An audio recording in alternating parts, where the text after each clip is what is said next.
¿Qué tal? Les habla Jorge Gestoso.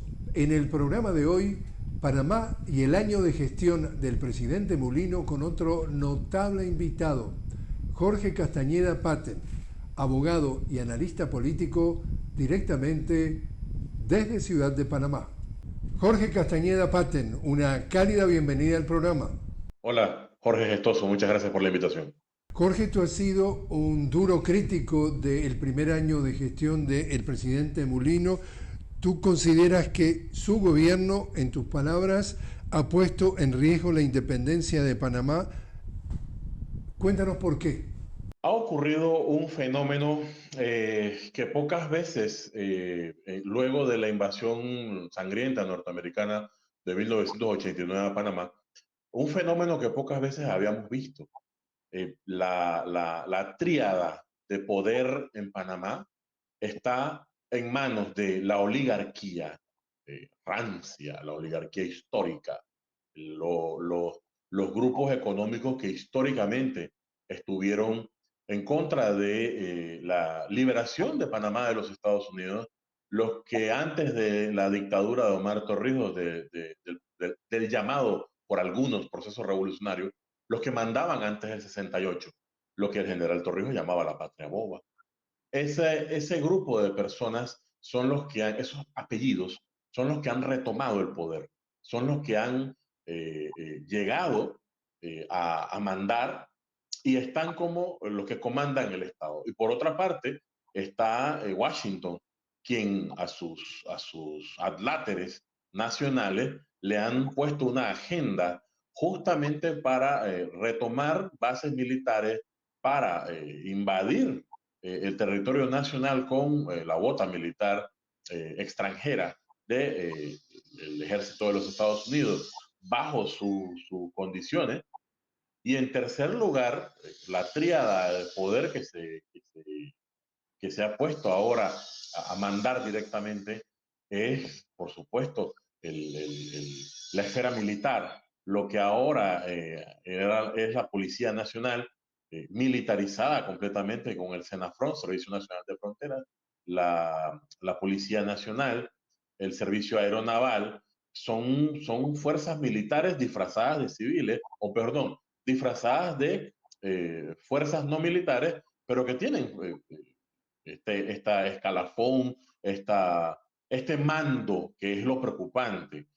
Y esta tríada de personas, este triunvirato, lo que ha causado es un año convulso, un año completamente lleno de luchas sociales y que ha respaldado el presidente, el ejecutivo, el presidente Mulino, un memorando de entendimiento que compromete la soberanía panameña, que compromete a la Constitución, choca directamente con los tratados Torrijos-Carter y el Tratado de Neutralidad, que establece que Panamá debe estar lejos de cualquier influencia, no de un país, de todos los países. Y la autodeterminación era lo que el general Torrijos en su momento decía, debía ser el norte de la zona canalera y de todo el Estado panameño. Claro, lo que ha ocurrido es una entrega de la soberanía a favor de Washington y sus intereses regionales. Y tú decías precisamente respecto a ese memorándum de entendimiento que permitiría entonces el despliegue de tropas en la zona del Darién, pero fundamentalmente por el cuidado del canal. Entonces, esto es un plan Cóndor 2.0. ¿A qué te refieres? Definitivamente los Estados Unidos no hacen nada de gratis. Eso lo sabe el mundo entero y lo saben las más de 70 invasiones e intervenciones militares que ha habido en el siglo XX y XXI. Panamá ha cedido ante la presión de Washington y del Pentágono para tener lo que los norteamericanos siempre han querido, que es un punto de pivote militar para su expansión imperial en el sur, dado el escenario electoral que nuevamente ha estado a favor de la izquierda y de los grupos progresistas.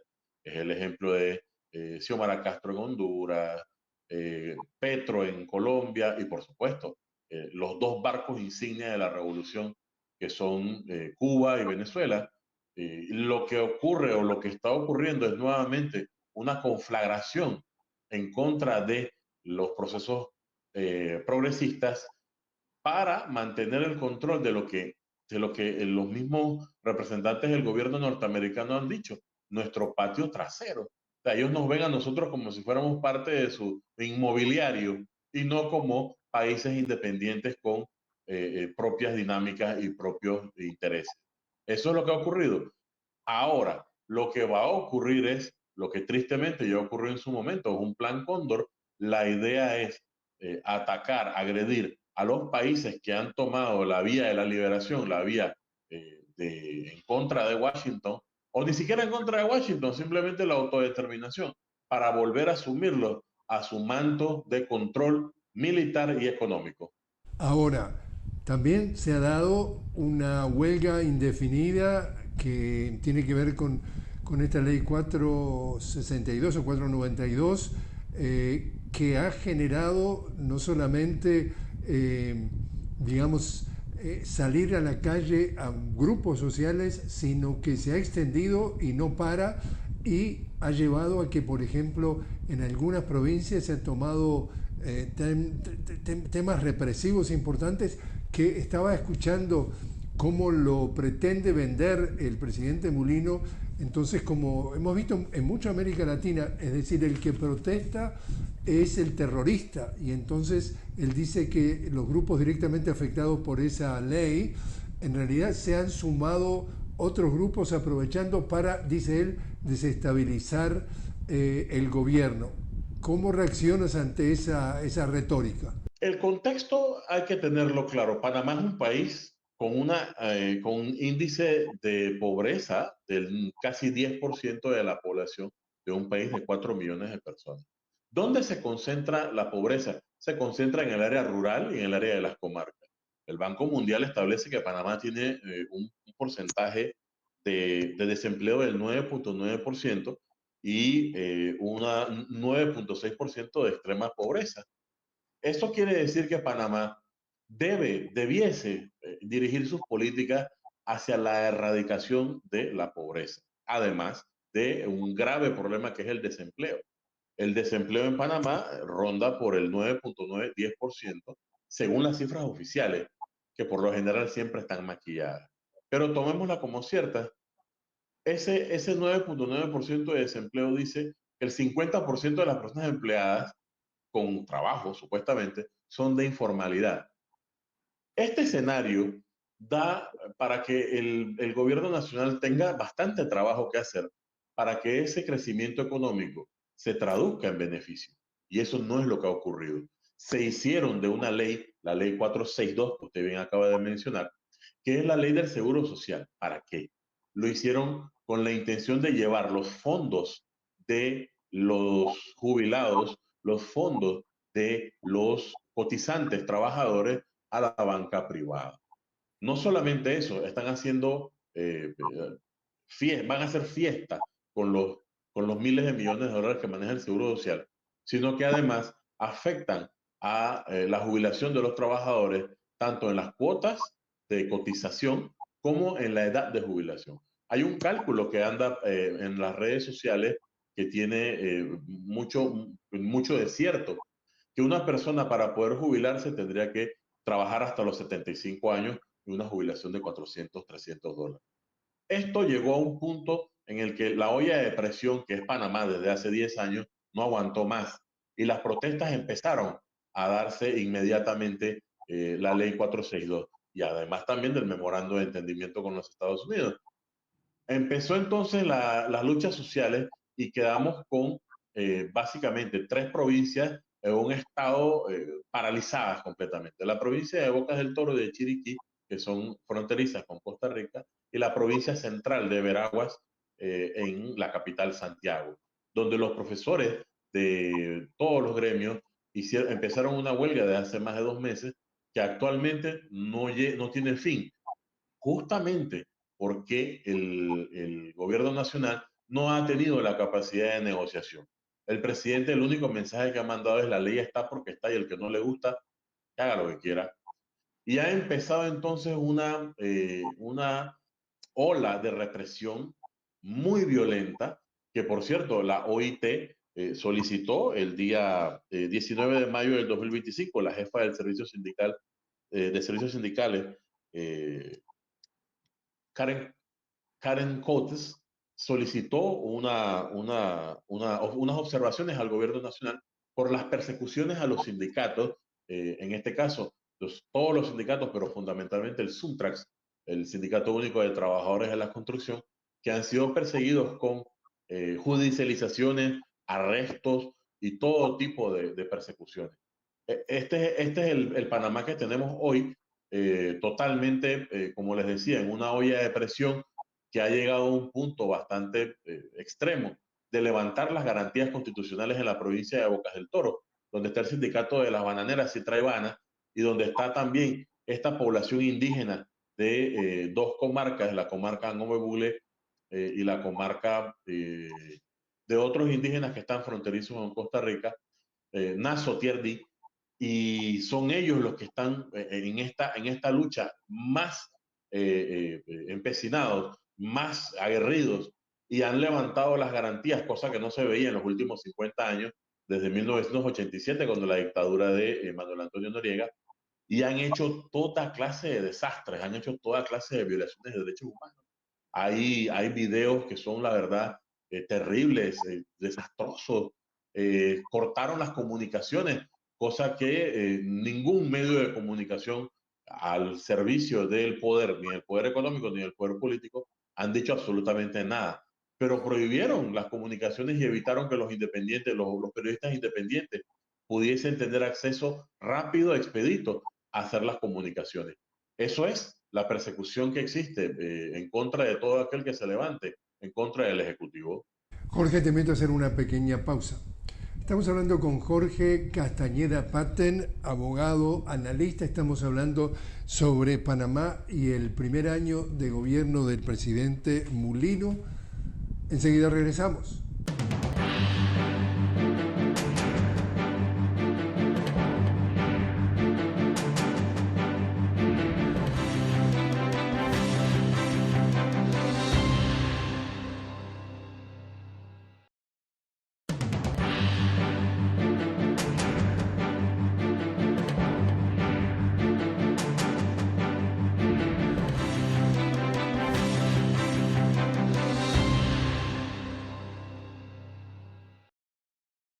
Continuamos hablando con Jorge Castañeda Patten directamente desde Ciudad de Panamá. Jorge, abogado y analista político. Estamos hablando de Panamá y el primer año de gobierno del presidente Mulino. Acá, para quienes nos están viendo fuera de Panamá, Jorge, hay una realidad que no cierra. Ustedes tienen ese canal de Panamá, que es una máquina de hacer dinero que no para y que en definitiva permitiría una calidad de vida para el panameño de a pie, por lo menos admirable o envidiable en el resto de América Latina. De acuerdo a la información que nos llega, sin embargo, todo ese dinero, en vez de distribuirse en programas sociales y mejorar la calidad de vida de los panameños, estos gobiernos a que tú te refieres, que están en servicio de todos menos del pueblo panameño, lo que hacen es utilizan ese dinero porque les dan ventajas fiscales a las grandes empresas, ya sean nacionales e internacionales, y eso se come todo el dinero que nunca llega a redistribuirse. Estamos hablando entonces de una cancha inclinada a favor de los grandes intereses. Por supuesto, señor Jorge. Mire, el profesor Juan Jované de la Universidad de Panamá ha hecho un cálculo muy bueno, que está en internet, se puede verificar, en el que se demuestra que la renta del canal, más de 1.000 millones anuales, se traduce por medio de el Ejecutivo y, por supuesto, la Asamblea Nacional de Diputados, que dispone por medio de la Comisión de Presupuesto el uso de los fondos, ha hecho una correlación entre Panamá, el país, uno de los países en el mundo que menos impuestos y menos carga impositiva le hace a las grandes empresas y a las transnacionales, y que esa renta del canal sirve para ese tipo de empresas. Las transnacionales tienen en Panamá un paraíso completo, y además de eso, está el ejemplo patético de la mina de First Quantum Minerals, que supuestamente le daba a Panamá unos fondos que eran para uso social, cosa que nunca se vio, pero no pagaban seguro social y no pagaban más de impuestos de los miles de millones que se llevaban. El Canal de Panamá es, si bien es cierto, una de las grandes bienes que tiene Panamá, no se traduce en beneficio social justamente por la política macroeconómica, que lo que se utiliza, como les decía, es para que las grandes empresas no paguen impuestos. Y no hay de ninguna manera una forma en la que un gobierno neoliberal tenga la política de dar beneficio social sobre la base de la renta del canal. No, lo hacen solamente para beneficio suyo, para el beneficio de la corrupción, que es muy importante el poder político, cómo lo administra, y por supuesto a los poderes económicos, que son quienes financian a los políticos y a los partidos políticos. Y en ese sentido, dadas estas irregularidades, entre comillas, irregularidades, estos programas, estos efectos, estos formas de gobernar, ¿nos es denunciada a través de la población, a través de los medios hegemónicos, o los medios hegemónicos están a favor o al servicio de estos grandes intereses y tapan todo esto para que a nivel oficial todo va bien, esto es status quo y el que protesta, palo? El dictador Manuel Antonio Noriega decía que él era de la política de las tres P. Palo para el amigo, palo, perdón, palo para el indeciso, plomo para el enemigo, plata para el amigo. Y decía eso en contra de quienes hoy gobiernan, porque justamente quienes gobiernan hoy eran la cruzada civilista en contra de la dictadura. Bueno, aprendieron muy bien del general Noriega, porque ellos ahora lo que hacen es darle espacios económicos por medio del Estado, el pivote de acumulación número uno de las empresas, darles negocios y contratos a los amigos, excluir a los trabajadores de estos beneficios del canal y darle favor a los políticos y por medio de actos de corrupción y a las empresas. Y al contrario, a quien se le dé dispuesto a dar una gota de opinión, un punto de contra de oposición, lo que hay es carcelazo, lo que hay es investigación judicial. Sobre la base de eso, les digo, es muy sencillo. El poder se usa en Panamá para ejercerlo en contra de la oposición real, en contra de los movimientos sociales, se usa para negociar con la oposición política partidaria tradicional y para acumular por parte de los amigos empresarios, por parte del círculo de la oligarquía, que es quien manda, que es quien quita y es quien pone. ¿Existe la posibilidad de que surja algún líder progresista, algún líder, digamos, de estos movimientos que salen a la calle a reclamar derechos y que pueda crecer, o eso también está absolutamente aplastado y esto significa que por el futuro cercano todo sigue como está? La política en Panamá tiene una peculiaridad. El panameño siempre ha sido una población de una paciencia muy larga. El panameño tiene paciencia, pero cuando explota, explota con todo. Lo hemos visto en el 9 de enero del 64, que fue la lucha en contra de la colonia militar de los Estados Unidos en el canal, y lo hemos visto en otros ejemplos más. Esa paciencia le da al panameño esa, esa esperanza de que el próximo gobierno es el que va a arreglar todo. Ahora bien, los movimientos sociales hasta ahora no han tenido esa suficiente capacidad para tener opción de poder a nivel presidencial. Hemos tenido, me incluyo, hemos tenido ese fallo de cómo todo ese apoyo en las protestas sociales, cómo ponerlo en una elección, en una urna electoral. Pero si vemos los números de los últimos años, las fuerzas progresistas primero que todo, han unificado fuerzas. Se ha llegado a hacer una sola opción de izquierdas progresista en el último año con la economista Maribel Gordón, quien sacó un buen porcentaje de votantes, más que las elecciones pasadas, los otros candidatos. O sea, es una bola de nieve que va acumulándose lentamente en base a estos gobiernos neoliberales, en base al descontento popular, pero que los movimientos sociales aún no han tenido esa capacidad, ese enlace para hacer el brinco de un grupo gremial, de un movimiento gremial hacia un partido político o un grupo electoral. Va a ocurrir, en algún momento va a ocurrir. A mi consideración, tendrá que ser con otras fuerzas patrióticas, con otras fuerzas nacionalistas, con otras fuerzas progresistas, pero por la composición del electorado panameño, pero debe hacerse siempre en unidad y respetando, siempre respetando los principios básicos de los movimientos sociales y de los grupos organizados.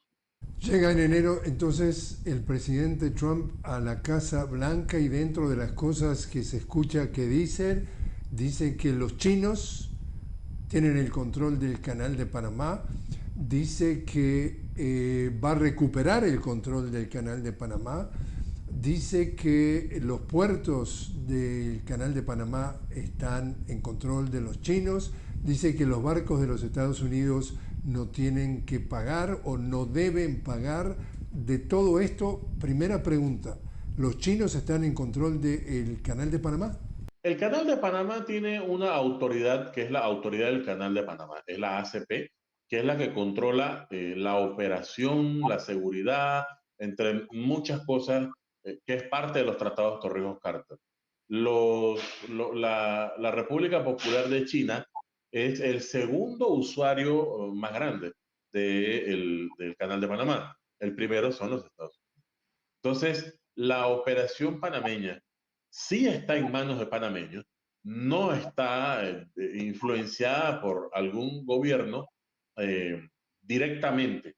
No es cierto que los chinos están en control del canal. Los puertos están concesionados desde el año 1996-97. Los puertos son una concesión que está a una empresa de Hong Kong que no necesariamente tiene que ver con la operación del canal, sino con el trasiego de los contenedores y del tráfico de mercancía. Es uno de los discursos de Trump para hacerse el matón del barrio, para hacer una especie de tendencia por redes sociales y decir que se está enfrentando a la República Popular de China, cosa que evidentemente es una farsa, es una mera boconería de Donald Trump, como siempre lo ha sido, pero es completamente falso. Lo que nos preocupamos los panameños es que la ACP, el canal, esté en manos de los políticos, esté en manos de la oligarquía para sus beneficios y no para beneficios sociales. Y dentro de la influencia que está teniendo en Centroamérica este señor, el encarcelador en jefe, Bukele, ¿tiene algún impacto ese tipo de acciones o de retórica en Panamá? El Ejecutivo panameño, el gobierno panameño es un gobierno completamente de derechas. Partamos de ahí. Es un gobierno que está intentando reducir la cantidad del Estado, está intentando hacer leyes para perjudicar a los trabajadores y mandarlos a este mito del trabajo informal. Eso de los emprendedores. Un emprendedor en Panamá es una persona que apenas puede rasgar un par de centavos para comprarse algo de comer, irse a un semáforo a vender legumbres, verduras. Eso es el emprendedurismo que está obligando el gobierno nacional y los gobiernos nacionales de los últimos 20 años. No es una cosa aislada, es una política neoliberal. Entonces, ese escenario tiene el respaldo de las armas que son la policía. Y lo que han hecho, como usted bien ha dicho, es el nuevo escenario de hacer megacárceles. Lo empezaron haciendo con los migrantes en el Darién. Hicieron unas cárceles, ya lo denunciamos en su momento, hicieron unas cárceles hasta en hoteles en la ciudad de Panamá, donde prohibían a los abogados hablar con los migrantes, cosa que era una abierta violación tanto a la Constitución como a los convenios internacionales. Ahora lo están haciendo con los que protestan. En Bocas del Toro y antes, por las protestas del seguro, hicieron unas megacárceles y ahora el ejemplo es, en el caso de Bocas del Toro, han aislado a las personas completamente perdón, semidesnudas, las han metido en lugares no propios para encerrar personas sin ningún derecho y sin ninguna garantía. Sí, es un ejemplo, es un batido entre el fracaso económico, megaeconómico, macroeconómico de Milei en Argentina con la represión de el Bukele en El Salvador. Por último, entonces, Jorge, ¿cómo calificas entonces la situación en Panamá? ¿Es eso una democracia? ¿Es una dictadura? ¿Es qué cosa? Hay un análisis muy interesante que habla de las dictaduras democráticas. Cómo una persona por vía electoral puede llegar al gobierno e imponer sobre la base de su criterio y de los gobernantes, imponer una serie de políticas que no son consensuadas, al contrario, que son impuestas. Hay que ver cuál es la diferencia, ese hilo muy pequeño, muy delgado, entre un presidente que fue electo con un 30 y tanto por ciento, con unos votos heredados del expresidente Ricardo Martinelli, que pidió el voto para él, y que hoy por hoy no tiene legitimidad. ¿Por qué? Porque tiene una aceptación, según todas las encuestas, de al menos el 10%. Es un gobierno completamente repudiado por las grandes mayorías. Entonces, si bien es cierto, fue electo democráticamente bajo las reglas de la partidocracia y de la oligarquía, protegido por el Tribunal Electoral y protegido por un fallo de la Corte Suprema de Justicia, eso no quiere decir que no tenga actitudes antidemocráticas y que violan los derechos y las garantías. Un ejemplo de eso han sido las protestas, ejemplo de eso ha sido la imposición de la ley 462 y, por supuesto, el encarcelamiento de los dirigentes sociales de los movimientos sindicales que dan como resultado una persecución política. La oligarquía abiertamente está utilizando el Estado y los medios del Ministerio Público para investigar y arrestar a los opositores. Parece una dictadura, es una democracia. Veremos qué es lo que resulta. Jorge Castañeda Patten, muchísimas gracias por haber estado con nosotros. Muchísimas gracias, siempre para servirles.